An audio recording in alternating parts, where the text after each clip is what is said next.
ఓబద్య 1వ అధ్యాయము 1వ వచనమండి. ఓబద్యాకు కలిగిన దర్శనము. ఏదోమును గురించి ప్రభువు యెహోవా సెలవిచ్చినది. యెహోవా యొద్ద నుండి వచ్చిన సమాచారము మాకు వినబడెను. ఏదోము మీద యుద్ధము చేదుము లెండని జనులను రేపటికే దూత పంపబడి ఉన్నది. నేను అన్యజనులలో నిన్ను అల్పునిగా చేసి తిని నీవు బహుగా తృణీకరింపబడదు. అత్యున్నతమైన పర్వతముల మీద ఆసీనుడవయ్యుండి కొండ సందులలో నివసించు వాడా నన్ను క్రిందికి పడదొయ్యగల వాడెవడని అనుకునివాడా, నీ హృదయపు గర్వము చేత నీవు మోసపోతివి. పక్షిరాజు గూడంత ఎత్తున నివాసము చేసుకొని నక్షత్రములలో నీవు దాన్ని కట్టినను అచ్చట నుండి నేను నిన్ను క్రింద పడవేతును. ఇదే యెహోవా వాక్కు. చోరులే గాని రాత్రి కన్నమోయి వారే గాని నీ మీదకు వచ్చిన ఎడల తమకు అవలసినంత మట్టుకు దోచుకొందురు కదా. ద్రాక్ష పండ్లను ఏరువారు నీ యొద్దకు వచ్చిన ఎడల పరిగె ఏరుకొని వారికి కొంత ఉండనిత్తురు కదా. నిన్ను చూడగా నీవు బొత్తిగా చెడిపోయి ఉన్నావు. ఏసావు సంతతి వారి సొమ్ము సోదా చూడబడును. వారు దాచి పెట్టిన ధనమంతయు పట్టబడును. నీతో సంధి చేసిన వారు నిన్ను తమ సరిహద్దు వరకు పంపివేదురు. నీతో సమాధానముగా ఉన్నవారు నిన్ను మోసపుచ్చి నీకు బలాత్కారము చేదురు. వారు నీ అన్నము తిని నీ కొరకు ఉరి ఒడ్డుదురు. ఏదోమునకు విమోచన లేకపోయెను. ఆ దినమందు ఏసావు పర్వతములలో విమోచన లేకపోనట్లు ఏదోములో నుండి జ్ఞానులను నాశనము చేతును. ఇదే యెహోవా వాక్కు. తేమాను నీ బలాఢ్యులు విస్మయమొందుదురు. అందువలన ఏసావు యొక్క పర్వత నివాసులందరూ హతులై నిర్మూలమగుదురు. నీ సహోదరులైన యాకోబు సంతతికి నీవు చేసిన బలాత్కారమును బట్టి నీవు అవమానము నొందుదువు. ఇక ఎన్నటికి లేకుండా నిర్మూలము అగుదువు. నీవు పగవాడవై నిలిచిన దినమందు పరదేశులు వారి ఆస్తిని పట్టుకొని పోయిన దినమందు అన్యులు వారి గుమ్మంలోనికి చొరబడి యెరూషలేము మీద చీట్లు వేసిన దినమందు నీవును వారితో కలుసుకొంటివి. నీ సహోదరుని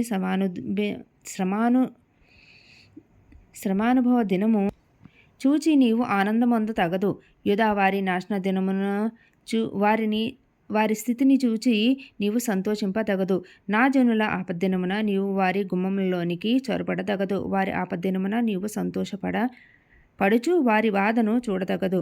వారి ఆపద్దినమున నీవు వారి ఆస్తిని పట్టుకొన తగదు. వారిలో తప్పించుకొనిన వారిని సంహరించుటకు అడ్డద్రోవలలో నీవు నిలువతగదు. శ్రమదినమందు అతనికి శేషించిన వారిని శత్రువుల చేతికి అప్పగింప తగదు.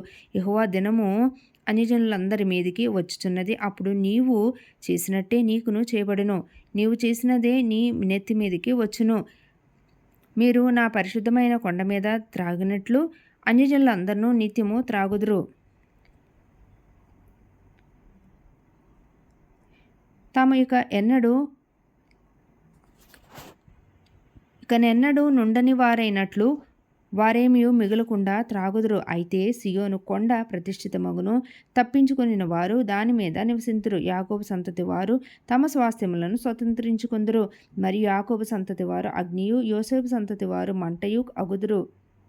ఏసావు సంతతి వారు వారికి కొయ్యకాలుగా ఉందురు. ఏసావు సంతతి వారిలో ఎవడునూ తప్పించుకొనకుండా యోసేపు సంతతి వారు వారిలో మండి వారిని కాల్చుదురు. యెహోవా మాట ఇచ్చియున్నాడు.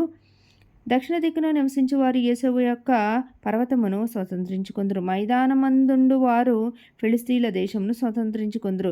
మరియు ఎఫ్రాయిమీయుల భూములను షోమ్రోనునకు చేరిన స్థలమును వారు స్వతంత్రించుకొందురు. బెన్యామీనీలు గిలాదు దేశమును స్వతంత్రించుకొందురు. మరియు ఇశ్రాయేలీయుల దండు అనగా వారిలో చెరపట్టబడిన వారు సారేపతు వరకు కనానీయుల దేశమును స్వతంత్రించుకొందురు. యెరూషలేము వారిలో చెరపట్టబడి సెఫారాతునకు పోయిన వారు దక్షిణ దేశపు పట్టణములను స్వతంత్రించుకొందురు. మరియు ఏసావు యొక్క కొండకు తీర్పు తీర్చుటకే సియోను కొండ మీద రక్షకులు పుట్టుదురు. అప్పుడు రాజ్యము యెహోవాది అగును. ఈ పరిశుద్ధ వాక్యం దేవుని నామానికి మహిమ కలుగునుగాక. నెక్స్ట్ చదివేది యోనా అండి.